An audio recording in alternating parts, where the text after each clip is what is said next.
दोस्तों नमस्कार। स्वागत है आपका हमारे इस यूट्यूब मंच पर। दोस्तों आज सुप्रीम कोर्ट में चुनाव आयोग को मुंह की खानी पड़ी। ज्ञानेश कुमार के आयोग को 3 सदस्यों वाले चुनाव आयोग को अपने स्टैंड पीछे खींचने पर मजबूर होने पड़े। मामला बिहार में वोटर लिस्ट के सघन परीक्षण का था, जिसे एसआईआर यानी स्पेशल इंटेंसिव रिव्यू के नाम से कराया जा रहा था। सुप्रीम कोर्ट में आज 3 घंटे तक लंबी सुनवाई हुई। जस्टिस सुधांशु धूलिया, जस्टिस जय माल्या बागची की बेंच में जब सुनवाई हुई, उस सुनवाई में जिस तरह के पॉइंट्स उठे और उन पॉइंट्स पर तकरीबन 3 घंटे तक जो जिरा हुई, उस जिरा के बाद जो नतीजा सामने आया, वो नतीजा यही था कि सुप्रीम कोर्ट ने कहा कि हालांकि ये समय सीमा कम है, इसे काफी पहले कर लेना चाहिए था, लेकिन फिर भी हम इसे रोक नहीं रहे। लेकिन जिस मुद्दों पर विवाद है कि पहचान के डॉक्यूमेंट्स जिससे लोगों को नाम कटने का डर है, पहचान के 3 डॉक्यूमेंट्स जो आमतौर पर सबके पास होते हैं, आधार कार्ड, वोटर आईडी कार्ड और उसके साथ साथ राशन कार्ड, उन तीनों को भी चुनाव आयोग को अलाउ करना होगा। उन तीनों को भी पहले से घोषित 11 पहचान पत्रों के साथ उन्हें पहचान के डॉक्यूमेंट्स के तौर पर स्वीकार करना होगा। और जब ये सारी बातें सारी सुप्रीम कोर्ट में जिरा हो रही थी, तब कई सारे महत्वपूर्ण सवाल भी सामने आए। और महत्वपूर्ण सवाल जो सामने आए उस पर चर्चा के पहले एक बात कम से कम मुझे बताना जरूरी हो जाता है कि जब सुप्रीम कोर्ट ने आधार कार्ड को अलाउ कर ही दिया और हम सबको पता है कि बिहार में एक एक वोटर का आधार कार्ड वोटर आईडी कार्ड के साथ लिंक किया जा चुका है। मेरे पास भी तकरीबन 1 डेढ़ साल पहले फोन आया था, मुझे भी अपने आधार नंबर भेजने पड़े थे और तब जाकर परिवार के सभी सदस्यों का, घर के सभी सदस्यों का आधार नंबर भेजना पड़ा था और तब उसको लिंक करने की एक्सरसाइज बीएलओ ने उसी वक्त कर दी थी।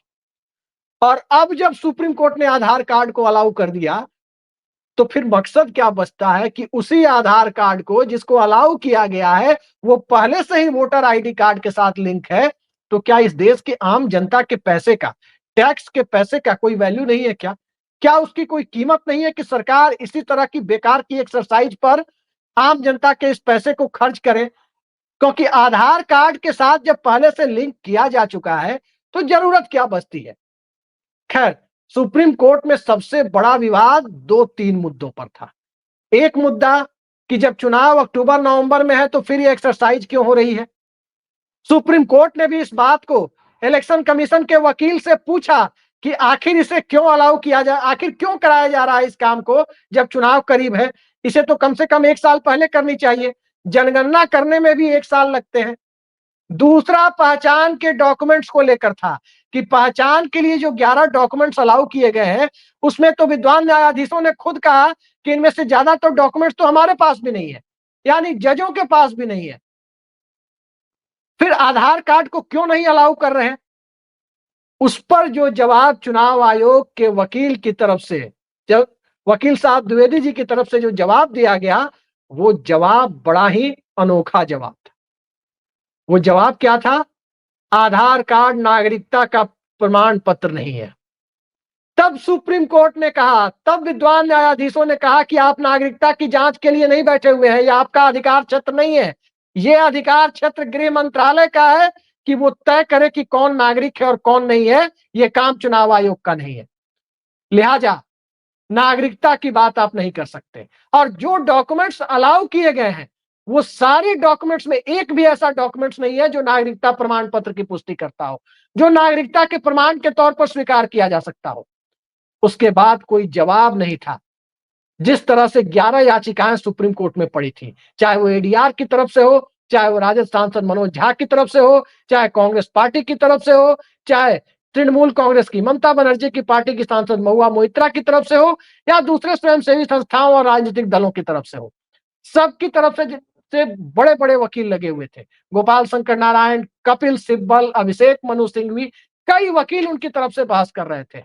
लेकिन उसके बाद जब मुद्दे उठते चले गए, चुनाव आयोग के पॉइंट्स की धज्जियां उड़ती चली गई, उसके बाद ये करीब करीब सुनवाई के चलते रहने के दरमियान ये साफ हो गया था कि आधार कार्ड को तो अलाउ करना होगा उन्हें। और जब आधार कार्ड अलाउ कर दिया गया, तब ये एक्सरसाइज किस काम की है, ये मेरी समझ में नहीं आ रहा। हालांकि अगली सुनवाई 28 जुलाई को होनी है।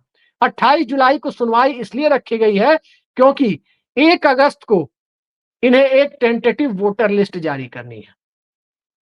25 जुलाई तक ये पूरी एसआईआर की एक्सरसाइज को पूरी कर रहे हैं। 1 महीने में 24 जून को नोटिफिकेशन दिया, 25 जून से 25 जुलाई के बीच ये एक्सरसाइज पूरी कर रहे हैं और 25 जून से 25 जुलाई के बीच जब ये एक्सरसाइज पूरी कर रहे हैं और 1 तारीख को एक टेंटेटिव वोटर लिस्ट, वो इनिशियल ड्राफ्ट, प्रारंभिक ड्राफ्ट जो वोटिंग का है वो जारी कर रहे हैं, तब सवाल ये उठता है कि सुनवाई तो उसके पहले हो जानी चाहिए थी।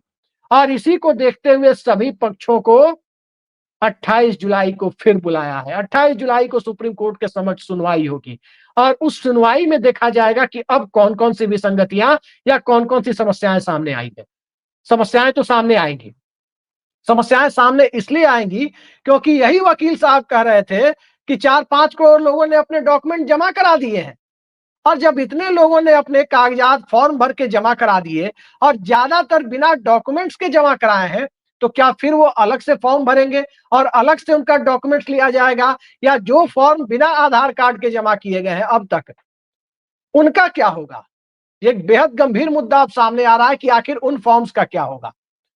जिन लोगों ने अखबार का विज्ञापन देख के इलेक्शन कमीशन के द्वारा पहले पन्ने पर पूरे पेज का जो विज्ञापन दिया गया कि जिनके पास डॉक्यूमेंट्स और फोटो है वो डॉक्यूमेंट्स और फोटो के साथ जमा करा दे, जिनके पास डॉक्यूमेंट्स और फोटो नहीं है वो ऐसे ही जमा करा दे, माता पिता का प्रमाण पत्र भी है तो दे दे, नहीं दे देना है तो नहीं है तो मत दे, ऐसे ही फॉर्म भरकर जमा करा दे। तो आज जब आधार को, वोटर आईडी को और राशन कार्ड को अलाउ कर दिया गया, तो इसके पहले जो लोग बिना डॉक्यूमेंट्स के डॉक्यूमेंट जमा कर चुके हैं, अपना कागज, अपना प्रपत्र जमा कर चुके हैं, बिना पहचान पत्र वाले डॉक्यूमेंट्स और बिना फोटो के जमा कर चुके हैं, क्या उन्हें दोबारा से फिर से अपने डॉक्यूमेंट्स देना अलाउ किया जाएगा? ये एक गंभीर सवाल 28 जुलाई को उठेगा। या जिन लोगों ने पहले हड़बड़ी में जमा करा दिए अखबार के विज्ञापन देखकर, क्या वो फिर से ईआरओ यानी निर्वाचक निबंधक अधिकारी जो आमतौर पर बीडीओ होते हैं या एलआरडीसी लेवल का अधिकारी होते हैं, क्या उनके भरोसे, उनके रहमो करम पर उनकी वोटर की पूरी उनका वोटिंग राइट पूरी तरह से चला जाएगा? ये 28 जुलाई की चर्चा में ये मुद्दा उठेगा। लेकिन आज जिस तरह से विपक्षी दलों के प्रतिनिधिमंडल से मिलने में चुनाव आयोग अपनी अकड़ दिखा रहा था, आज सुप्रीम कोर्ट के जजों के सामने वो अकड़ ढीली हो गई। नागरिकता की बात करने लगा। जो डॉक्यूमेंट्स अलाउ किए थे, जब उसमें कपिल सिब्बल ने बताया कि बिहार में केवल 14.7% लोग मैट्रिक पास है। मैट्रिक के प्रमाण पत्र में एक पता और एक जन्म तिथि होती है। लगभग 2% के पास पासपोर्ट है।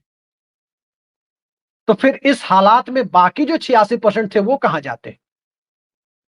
वो 85-86% वोटर कौन को, फॉरेस्ट राइट्स कितने लोगों के पास है? जाति प्रमाण पत्र तो स्वाभाविक है कि आमतौर पर वही बनवाता है, या ओबीसी या क्रीमी लेयर सर्टिफिकेट वही बनवाता है बिहार में जिसे फॉर्म भरना होता है किसी परीक्षा का, और किसी परीक्षा का फॉर्म तो वही भरेगा जो कम से कम 10वीं पास होगा।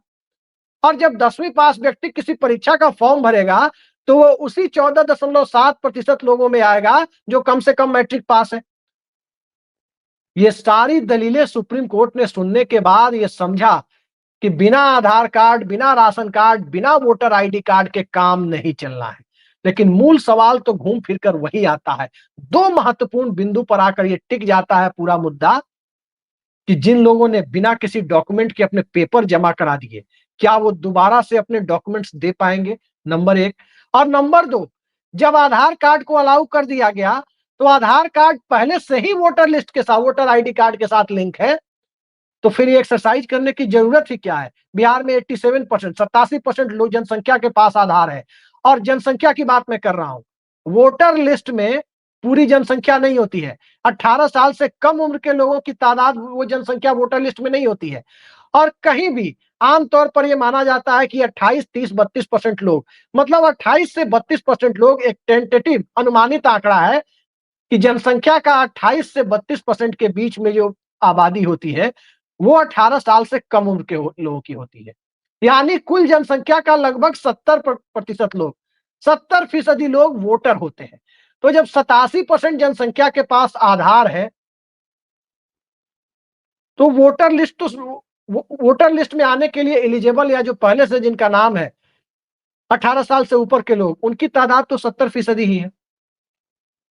मोटे तौर पर यह मान लिया जाना चाहिए कि सबके पास आधार कार्ड है, और जिनके पास नहीं है राशन कार्ड और वोटर आईडी कार्ड, कम से कम इनमें से भी जो इक्के दुक्के लोग हैं वो तो उनके पास होगा ही। तो कुल मिलाकर ये एक्सरसाइज, चुनाव आयोग जो वोटर लिस्ट में नाम काटने की कोशिश कर रहा था, ऐसा आरोप विपक्षी दल लगा रहे थे कि ये नाम काटने की कोशिश कर रहे हैं, कम से कम इसका आधा जवाब तो आज मिल गया कि अब आधार अलाउ हो गया, वोटर आईडी अलाउ हो गया, राशन कार्ड अलाउ हो गया। लेकिन आधा जवाब अभी बाकी है। 28 जुलाई की सुनवाई में वो मामला खुल जाएगा कि आखिर जिन लोगों ने कम से कम आज यानी 10 जुलाई तक अपने डॉक्यूमेंट्स के, अपने जो फॉर्म डाउनलोड करके उसमें नाम पता लिखकर, पिताजी का नाम लिखकर जो डॉक्यूमेंट जमा कराए हैं बिना फोटो और बिना आइडेंटिटी के, अब आधार अलाउ होने के बाद क्या उन्हें फिर से अलाउ किया जाएगा?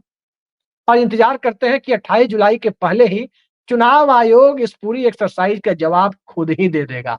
वैसे सुप्रीम कोर्ट ने भी इस बात को माना है कि ये एक्सरसाइज काफी पहले शुरू कर काफी पहले खत्म कर ली जानी चाहिए थी, लेकिन शुरू हो गई। उसकी संवैधानिकता पर सवाल तो सुप्रीम कोर्ट ने नहीं उठाया, टाइमिंग पर सवाल जरूर उठा दिया। देखते हैं, राजनीति में, व्यवस्था में, सिस्टम में संवैधानिकता के साथ साथ टाइमिंग का भी बड़ा महत्व होता है, और असली टाइमिंग तो आज सुप्रीम कोर्ट ने दिखाई है। इसके बाद अब किस तरह की परिस्थितियां बनती है उसका इंतजार करते हैं।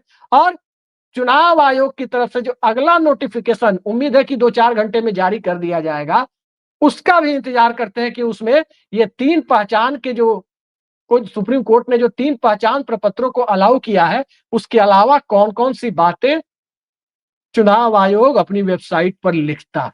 तो इंतजार कीजिए, देखते हैं क्या होता है। हम सबको इंतजार करना चाहिए। फिलहाल आज की लताड़ के बाद, सर्वोच्च न्यायालय की लताड़ के बाद, कहीं न कहीं आयोग को आत्मविश्लेषण जरूर करना चाहिए कि आखिर कौन सी वो शक्तियां थी, कौन सी वो ताकत थी, जिसके इशारे पर नाचते हुए, संवैधानिक संस्था होते हुए चुनाव आयोग ने आधार, वोटर और पहचान को अलाउ नहीं किया और इतने कम समय में स्पेशल रिवीजन के लिए आनन फानन में फैसला ले लिया था। तो देखते जाइए, सभी सवालों का जवाब मिलेगा। वक्त आने दीजिए, वक्त को थोड़ा वक्त देते हैं और इंतजार करते हैं इलेक्शन कमीशन के नोटिफिकेशन का, साथ ही 28 जुलाई की अगली सुनवाई का। आज के लिए इतना ही। नमस्कार।